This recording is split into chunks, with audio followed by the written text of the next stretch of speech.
ચરોતરના તળપદા સમાજમાં ઐતિહાસિક સુધારો કરી અનેક કુરિવાજો પર પ્રતિબંધ મૂકવામાં આવ્યો। જી હા, મહુધામાં સમસ્ત 22-42 તળપદા સમાજનું ભવ્ય સંમેલન યોજાયું અને આ સંમેલન દરમિયાન તળપદા સમાજમાં ઐતિહાસિક સુધારો કરવામાં આવ્યો છે અને અનેક કુરિવાજો પર પ્રતિબંધ મૂકવામાં આવ્યો છે। સમાજમાં મોંઘવારીને નિયંત્રિત કરવા અને આર્થિક ઉત્થાન માટે આ ક્રાંતિકારી નિર્ણયો લેવામાં આવ્યા છે, જેમાં જન્મ, લગ્ન અને મરણ સહિતના અનેક પ્રસંગો પર કરવામાં આવતા બિનજરૂરી ખર્ચાઓ પર સદંતર રોક લગાવવામાં આવે છે। કુલ 242 ગામોના હજારો લોકોની હાજરીમાં સામાજિક બંધારણના આ નવા કાયદાઓ ઘડવામાં આવ્યા અને ઉપસ્થિત તમામ લોકોએ ઈશ્વરની સાક્ષીએ આ નવા નિયમોના પાલન માટે શપથ પણ લીધા। આ સાથે સાથે અગ્રણીઓએ યુવાનોને શિક્ષણ, એકતા અને નવી કારકિર્દી બનાવવામાં પણ આહવાન કર્યું। આપણી એકતા જોઈ અને રાજકારણ વાળા આ એકતા તોડવાની કોશિશ કરશે એટલે મહેરબાની કરીને કોઈ પણ આ એક આખા બનશો નહીં અને આ એકતા આપણી તૂટવી જોઈએ નહીં।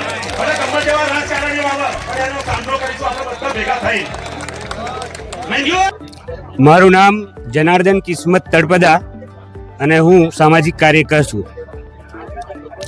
હવે હાલની પરિસ્થિતિમાં અમારો સમાજ દેવી પૂજક તળપદા સમાજ જે છે આર્થિક રીતે ઘણો પછાત છે અને હાલ જે રીતે સોના ચાંદીના ભાવ વધ્યા છે એમાં અમારી જે પરંપરાથી ચાલતી આવતા રીત રિવાજો છે એમાં ઘણા બધા અમારા સમાજના લોકોને અગવડ પડતી હતી અને ઘણા અમારા બાળકોને લગ્ન પ્રસંગે ખૂબ જ પરિસ્થિતિ ખરાબ થતી હતી।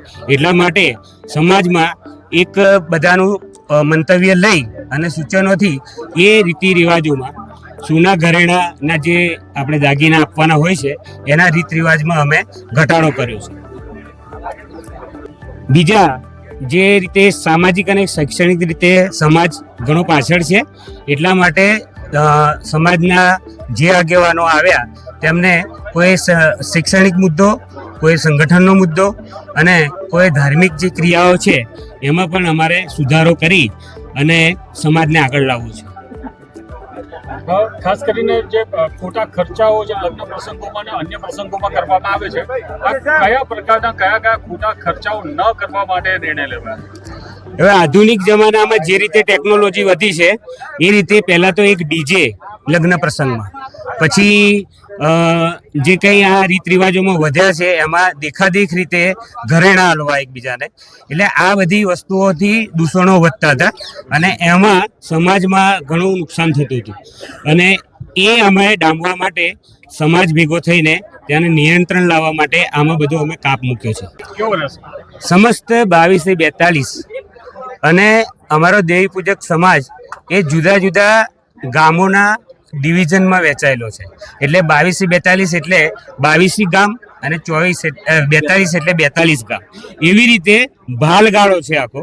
એ ભાલગાળામાં બી અમારો સમાજ ખૂબ જ પ્રસરેલો છે। એવી જ રીતે બીજા 200 ગામ છે જે એ નડિયાદના તાલુકાથી થોડા દૂર છે। એ જ રીતે બરોડા જિલ્લામાં પણ અમારો વાકડ તરીકે એ પ્રદેશ આવે છે। આ દરેક જગ્યાએ અમારા તળપદા સમાજની ખૂબ જ વસ્તી છે। એ સાથે સાથે અમારી 19 જાતિઓ છે જે દેવી પૂજક તરીકે ઓળખાય છે। એ હિન્દુ દેવી પૂજક એટલે પહેલાના સમયમાં વાઘરીક તરીકે ઓળખતા હતા અને અત્યારે સરકારે અમને દેવી પૂજક તરીકે ઓળખવાની સંમતિ આપી છે। એટલે અમારું હાલનું તો રાજકીય રીતે બી અમારી કોઈ ગણના થતી નથી, અમને કોઈ સાચો ન્યાય નથી મળતો। એટલે અહીં અમારા સમાજની ડિમાન્ડ છે કે આપણે એવું સંગઠન બનાવો જેથી કરીને કે ભાઈ સમસ્ત જે આ વિસ્તારો ઘણી બતાવ્યા એ સમગ્ર એકત્રિત થાય અને આ બધા વિકાસના પંથે દોડે અને આગામી સમયમાં અત્યારે જે રીતે અમારી જંગજી બહુ જ જનસંઘની સંખ્યા મેદની એટલે ભેગી થઈ હતી એ રીતે આગામી સમયમાં આનાથી પણ અમે પુષ્કળ જનમેદનીથી મહાસંમેલન કરી અને અમારા વિકાસનો આગળ વધારવાનો